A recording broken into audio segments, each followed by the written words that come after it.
कैसे हैं आप? हमें आशा है कि आप अपने घर पे होंगे और सुरक्षित होंगे। आइए आज जो है हम लोग अपने बुक का जो है next chapter inverse trigonometry function आज हम स्टार्ट करने जा रहे हैं। और इसमें देखिए कि क्या क्या चीज़ है और काफ़ी इंटरेस्टिंग ये चैप्टर भी है। और देखिए तो इनवर्स ट्रिग्नोमेट्री फंक्शन में कुछ ब्लैक बोर्ड पर लिखा गया है, उसे हम आपको बाद बताएंगे। लेकिन सबसे पहले एक चीज़ बताएंगे कि इनवर्स ट्रिग्नोमेट्री फंक्शन पढ़ने से पहले आपको जो है इनवर्स फंक्शन की पूरी जानकारी होनी चाहिए। और इनवर्स फंक्शन क्या होता है कि अगर कोई फंक्शन 1/(1)(2) है तभी वो इन्वर्टिबल होगा, अगर वह 1/(1)(2) नहीं है तो वह इन्वर्टिबल नहीं होगा। और 1/(1)(2) की कंडीशन क्या होती है आप थोड़ा सा देखिए इधर कि यह एक सेट है x और यह एक सेट हो गया y, यह हो गया x, इसमें x एलिमेंट है, इसमें y है, इसमें फंक्शन हमारा यह f डिफाइंड है और यह x2y है। और जब इधर से इधर आएगा तो यह हो जाएगा इस तरह से, यह हो जाएगा आपका f इनवर्स। फंक्शन जब हम डिफाइन करते हैं तो इसको ऐसे लिखते हैं कि f such that x2y, इस तरह से। और x का कोई एलिमेंट x है, y का कोई एलिमेंट y है, तो इसको y = fx लिखते हैं। लेकिन जब हम न्यू फंक्शन डिफाइन करते हैं g such that y2x, तो यहाँ पर इसको हम लोग x = f इनवर्स y लिखते हैं इस तरह से। और जब यह ऐसा है तो g को ही जो है हम इन्वर्टिबल फंक्शन f का इन्वर्टिबल फंक्शन कहते हैं कि f का इन्वर्टिबल फंक्शन जो है g है। सवाल इस बात का है कि 1/(1)(2) होना चाहिए। 1/(1)(2) का मतलब ये होता है कि इसको जो है डोमेन कहते हैं और इसको जो है कोडोमेन कहते हैं। तो डोमेन का एवरी एलिमेंट का इमेज कोडोमेन में होना चाहिए और कोडोमेन का एवरी एलिमेंट का प्री इमेज डोमेन में होना चाहिए। फिर से एक बार ध्यान से सुन लीजिए, 1/(1)(2) का मतलब क्या होता है कि डोमेन के एवरी एलिमेंट का इमेज कोडोमेन में होना चाहिए और कोडोमेन के एवरी एलिमेंट का प्री इमेज डोमेन में होना चाहिए। और अगर ऐसा है तभी फंक्शन 1/(1)(2) होगा और 1/(1)(2) है तभी वह इन्वर्टिबल है, वरना वह इन्वर्टिबल नहीं होगा। और इसके बारे में बहुत अच्छी जानकारी हमने पिछले एक्सरसाइज वाले चैप्टर में हमने आपको बता दिया है कि कैसे कैसे होता है। अब आइए आगे चलते हैं कि यहाँ पर लिखा गया है इनवर्स ट्रिग्नोमेट्री फंक्शन। तो पहले आइए ट्रिग्नोमेट्री फंक्शन के बारे में बता दें कि ट्रिग्नोमेट्री फंक्शन जो होते हैं, यहाँ पर ये साइन कास्ट टैन कास्ट सेक वो सेक आपके ब्लैक बोर्ड पर लिखा हुआ है।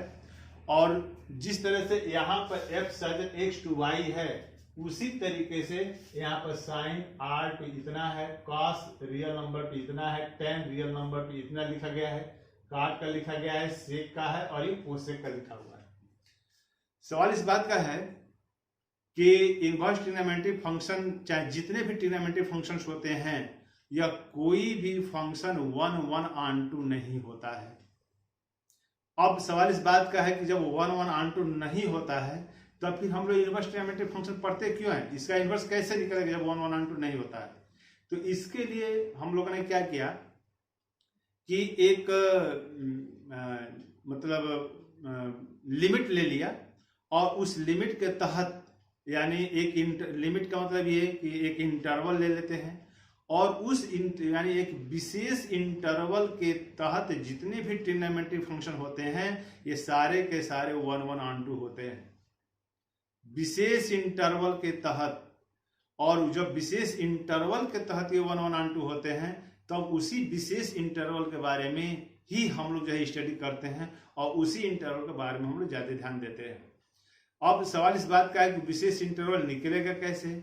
जैसे हम आपसे ये कह दें कि साइन 30 डिग्री की वैल्यू कितनी होती है, तो बेशक आप कहेंगे कि यह 1/2 होता है। लेकिन वहीं पर अगर हम आपसे ये कहें कि साइन 150 डिग्री की वैल्यू कितनी होती है, तो बेशक आप 1/2 कहेंगे। तो सवाल इस बात का है कि डोमेन के दो एलिमेंट यानी 30 डिग्री और 150 डिग्री का को डोमेन में एक ही इमेज मिल रहा है, तो यह तो 1/1 हुआ नहीं। और 1 की कंडीशन ये है कि सिंगल एलिमेंट का कोडोमेन में सिंगल इमेज मिलना चाहिए, जबकि ऐसा मिल नहीं रहा है।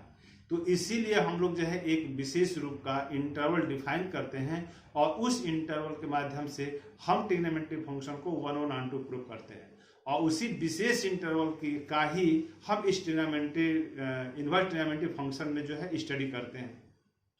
अब वो विशेष इंटरवल है क्या चीज, तो -π/2 से लेकर के π/2 के बीच में, याद रखिए -π/2 से लेकर के π/2 के बीच में हम थीटा की वैल्यू लेंगे और उस थीटा की वैल्यू को लेते हुए उस इंटरवल के बीच में यानी -π/2 से लेकर के π/2 के बीच में थीटा की जो भी वैल्यू होगी उसी में ही जो है हम जितने भी ट्रिग्नोमेट्री फंक्शन हैं वो हमारे 1 1 ऑन टू होते हैं और उसी के बीच में साइन थीटा की सारी वैल्यू निकालते हैं। अब होता क्या है कि जो -π/2 और π/2 है तो उसके बीच में जो इंटरवल हम लेते हैं इसको जो है हम प्रिंसिपल वैल्यू इंटरवल कहते हैं। एक बार ध्यान सुन लीजिए, -π/2 से लेकर के π/2 के बीच में जो भी इंटरवल होता है उसको जो है हम लोग प्रिंसिपल वैल्यू इंटरवल लेते हैं और इसी के बीच में थीटा की वैल्यू निकालेंगे। कहीं पर भी जैसे ट्रिग्नोमेट्री का कोई भी फंक्शन अगर दिया रहेगा और अगर आपसे ये कहा जाता है कि इसका प्रिंसिपल वैल्यू निकालिए तो आंसर निकालते समय इस बात का विशेष ध्यान रखिएगा कि वह आंसर आपका -π/2 और π/2 के बीच में होना चाहिए। ये बात आप ध्यान से समझ लीजिए।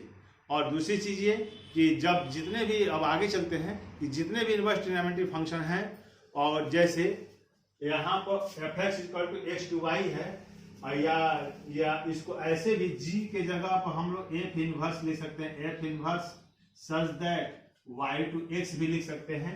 उसी तरीके से जितने भी ट्रिग्नोमेट्री फंक्शन दिए गए हैं जैसे ये sin inverse x, cos inverse x, tan inverse x, cosec inverse x, sec inverse x, cot inverse x, तो सबका यहाँ पे डोमेन दिया हुआ है और सबका यहाँ पे यह रेंज दिया हुआ है।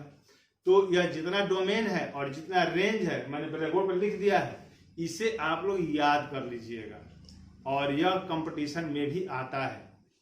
देखिए sin इनवर्स x का डोमेन -1 1 है और इसका प्रिंसिपल वैल्यू -π/2 से π/2 के बीच में है। cos इनवर्स x का -1 और 1 है डोमेन और इसका प्रिंसिपल वैल्यू होगा 0 और पाई के बीच में।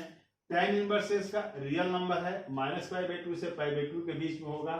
कोसेक इनवर्स x का रियल नंबर और इन ब्रैकेट -1 1 और ये -π/2 π/2 और -0 होगा। उसी तरह से सेक इनवर्स x का रियल नंबर -1 1 और 0 पाई और माइनस ब्रैकेट π/2। उसी तरीके से कॉट इनवर्स x का रियल नंबर 0 और π/2। तो इस तरह से है और इसे आप याद कर लीजिएगा। आइए हम लोग जो है एक एग्जाम्पल के माध्यम से इसको थोड़ा सा और विस्तृत समझने का प्रयास करते हैं, लेकिन इसके पहले एक आध चीजें मैं आपको बता दूं। देखिए यहां पर देखिए साइन इनवर्स x लिखा है, इसका मतलब यह नहीं होगा साइन x और माइनस, यहां पर विशेष ध्यान दीजिएगा, sine inverse x not equal to sine x inverse, यह दूसरी चीज है और यह दूसरी चीज है। तो थोड़ा सा इसको आप ध्यान में रख करके काम कीजिएगा, कहीं ऐसा हो तो ऐसा मत लिखिएगा। इसका मतलब दूसरा होता है और इसका मतलब दूसरा होता है। तो अब आइए एक एग्जाम्पल के माध्यम से हम लोग इसको थोड़ा सा समझने का प्रयास करते हैं प्रिंसिपल वैल्यू के लिए। तो एग्जाम्पल के तौर पर देखिए कि यहां पर लिखा हुआ है साइन इनवर्स 1/√2 ऐसे। अब देखिए तो साइन इनवर्स 1/√2 ऐसे लिखा हुआ है, तो यहां पर हम इसको ऐसे थीटा लिख देंगे, तो यह हो जाएगा sine theta is equal to 1/√2। अब देखिए 1/√2 माइनस π/2 और π/2 के बीच में साइन की कितने डिग्री का वैल्यू होता है, तो यह होता है π/4 का। तो यहां पर लिख देंगे साइन इस तरह से π/4। और देखिए साइन से साइन कैंसिल हो जाएगा और ये थीटा इक्वल टू आपका ये हो गया π/4 और यही जो है आपका आंसर हो जाएगा। सिमिलरली दूसरा एग्जांपल है कॉट इनवर्स 1/√3, तो इसको भी यहां पर इस तरह से थीटा मान लेंगे, तब यह हो जाएगा cot theta is equal to 1/√3। तो अब देखिए 1/√3 कार्ड के कितने डिग्री का वैल्यू होता है? 30 डिग्री का। और 30 डिग्री को हम लिख सकते हैं π/6। यह हो जाएगा कार्ड इस तरह से π/6। यह हो जाएगा थीटा इज इक्वल टू π/6। तो यह एक छोटे से एग्जांपल के माध्यम से हमने प्रिंसिपल वैल्यू निकालने का प्रयास किया है और आपको समझाने का भी प्रयास किया है। इनवर्स ट्रिग्नोमेट्री फंक्शन पढ़ने के लिए आपको टोटल जितने भी ट्रिग्नोमेट्रिक वैल्यू होते हैं 0, 30, 45, 60, 90, 120, 135, 150, 180 की वैल्यू पाई के रिस्पेक्ट में आप जरूर याद कर लीजिएगा, क्योंकि बगैर उसके आप यहाँ पर काम नहीं चल सकता है। तो यह आज के लिए इतना ही था और कल से हम ये आपका नया चैप्टर स्टार्ट करेंगे। Thank you, have a nice day.